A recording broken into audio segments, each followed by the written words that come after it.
bumpy road today. So always a bumpy road. This one's a bumpy road. We're on the way to the airport, so it's going to be a bumpy ride. So apologise for that. Let's see if we can slow this down a little bit. That's it. That makes it any better. Okay. Alrighty. Okay. Tiffany De La Cruz. DVM here. I guess DVM is you're a vet. Where did you purchase your scope for TCI?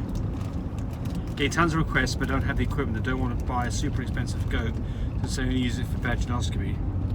Okay, so I'm not sure if you're talking about I think you're talking about a TCI gun. So I do have a TCI gun. I'm not very happy with it. So when I find one that I like, we will start offering it. So the challenge is to find a scope that works well, that's not, is reliable and is affordable. And so the answer on that is I don't have anything to recommend right now.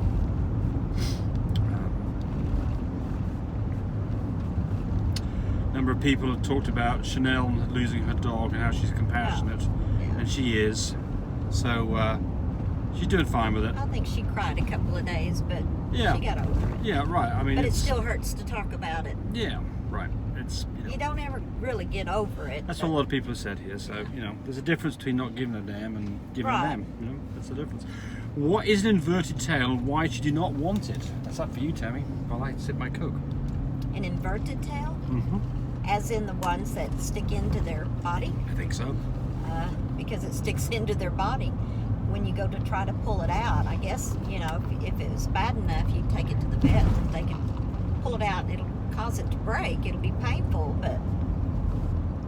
So what can happen here is the tail gets muck and dirt in it, doesn't it? Yeah. And poop in it. So that's really the problem here is that you get an infection.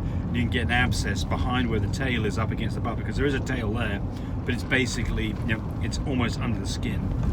So there are fixes for it. What's that number? That's a big turkey. No, Yeah. It's somebody's. Yeah, it is. It's a turkey. There's a turkey on the road. Could have got that. If it's Thanksgiving, it would have stopped. I guess somebody hit it or something. Didn't look very happy, did it? No. Right.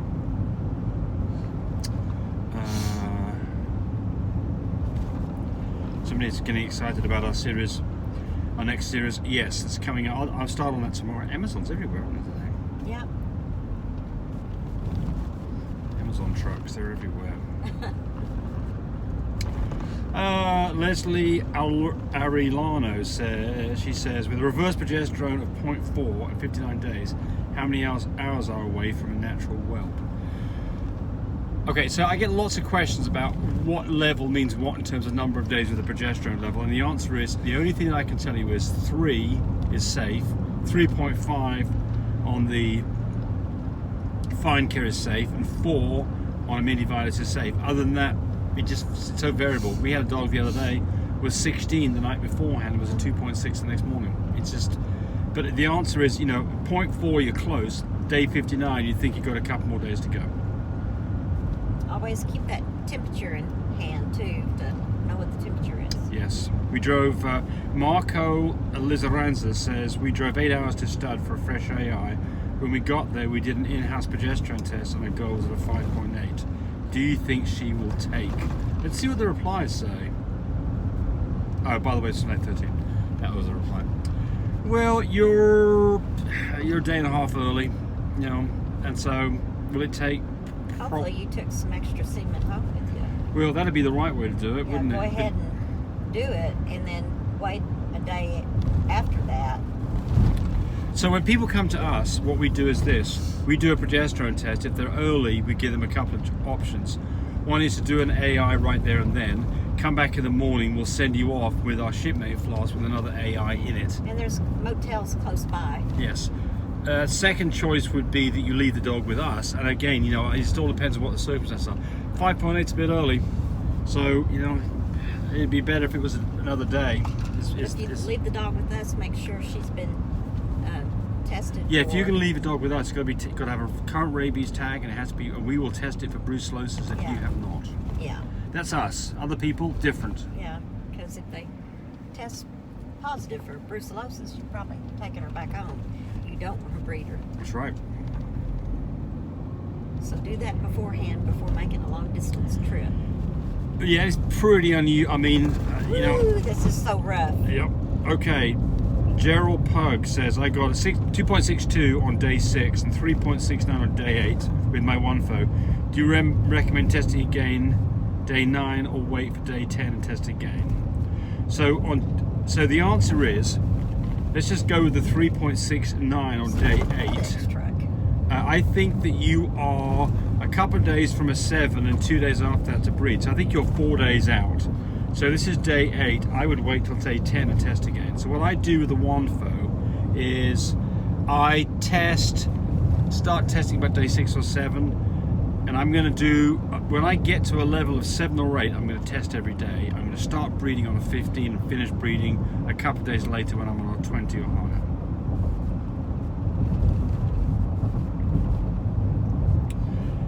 Adibola Ongolai says, I bet I slaughtered that name. Please, how many weeks in dogs do dogs start to show signs of morning sickness? It's been 2.5 weeks. My girl has been moody and her appetite has dropped. Yes, well, it's like humans. Tammy, did you have morning sickness? I never did. There you go. I enjoyed my pregnancy through the whole way. I've had a sister-in-law one time that as soon as it seemed like the day she conceived, she was throwing up till the day of delivery. So everybody's different. There you go. Dogs the same. Yeah. Dogs the same. I think that typically you can expect a couple of weeks after AI to see some morning sickness, which can be vomiting, loss of appetite, change in mood, typically more loving, want to be around you more. It's very variable. But we're going to cover all of this in this 12-part series that I have not even started yet, but I'm going to start tomorrow. This road's horrid. There's bumps. Fixing to get to smooth road now. Well, damn. That's their handle. Well, damn. That's their handle. It says, please, people, download the Colour My Frenchie app and stop asking what kind of offspring you have. Yes. I think that's a great answer. Look, yeah. actually, and please do your DNAs on your dogs and your puppies. Well, you can't do a Colour Me. You can't use a Colour Me Frenchie app unless you know the No. DNA or have a guess at it. But I mean, do your DNA. That's the other route. I like the Bacchia coat color calculator better, by the way. I think it's easy to follow, but they're both fine. And that's a good point because, you know, I spend a lot of time telling people about what their colors are going to be. I'm not sure how useful that is to everybody else. So yes. Yeah. Because all the other phone calls you get. And here's one right. Then you got to stop and do that. And here's one right here. Oh dear.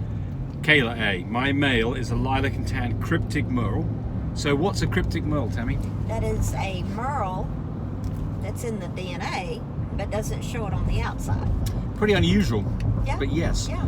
So if you have a merle parent, then your dog has a 50% chance of being merle. And just because you can't see it doesn't mean it's not there. Most of the time it does mean it's not there, but a cryptic merle is one where you physically can't see it, but it actually does carry the merle gene. And actually you can breed a cryptic merle to a regular merle with a 2% chance of problems. It's pretty low.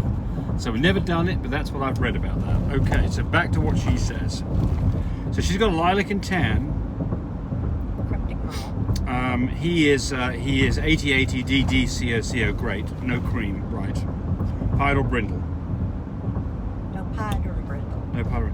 And she says his pattern is interesting, but not really ideal. Well, I'm surprised there's any pattern here because he said it was cryptic. If he's cryptic, he shouldn't have any merle showing. Okay, so what she's asking is, would he pass this pattern on to his offspring, or could he produce decent puppies because of his DNA? He's a merle. She just. I suspect that it's a merle. Yeah, I mean maybe. You know, she's saying his pattern. I know exactly. Yeah. Well, what Kayla, you know, what you should have got is a thing back that says MC on it, depending on who you use for a testing facility. May have to retest again. Yeah. Well, I mean, send us a picture. Well, I mean, if it's on the outside, it's a merle. Absolutely. If she sees a pattern, it's a merle.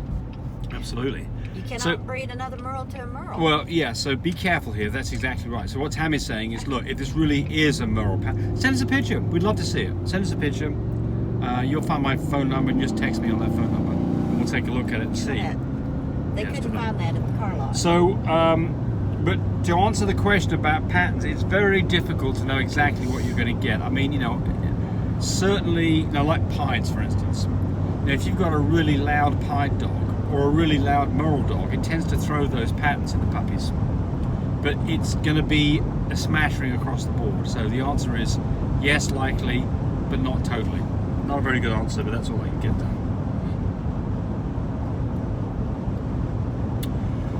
Somebody's asking about a heated whelping system, and they say, what thermostat do I use? Well, I don't know. We manufacture one. So if you buy ours, it comes with a thermostat. If you're going to roll your own, well, you're on your own on that one. Right.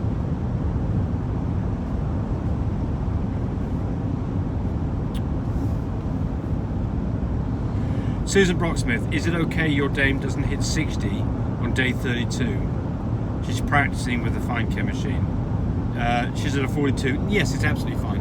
So what Susan's talking about here is that you want to see a decent progesterone level for a dog that's gone through its heat cycle and now you're waiting for the pregnancy to whelp.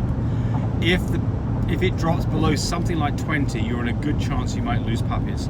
So what is the number that you will see? And I think I made one of the my Q&A sessions or whatever, I talked about levels being as high as 60. 42 is fine. 25 is fine. You just don't want it to be under 20. That's really the point here. And I'm going to do one more. I forgot to take my Zyrtex. The mold and the grass is real high. It's eating me up. Our Adventure says, my dog was bred naturally 2 times a day for about 4 days. 2 times a day for about 4 days in the week. 2 times a day? But now it's been a month and she doesn't look, yeah, we'll get to that here in a second. You picked up on the right part today, but now she's in a month, she doesn't look pregnant. This is the first time she's 4 years old. The male is a proven male, never had any problems with him. What is the issue here? 2 times a day. That's the issue, right? Yeah. Yes.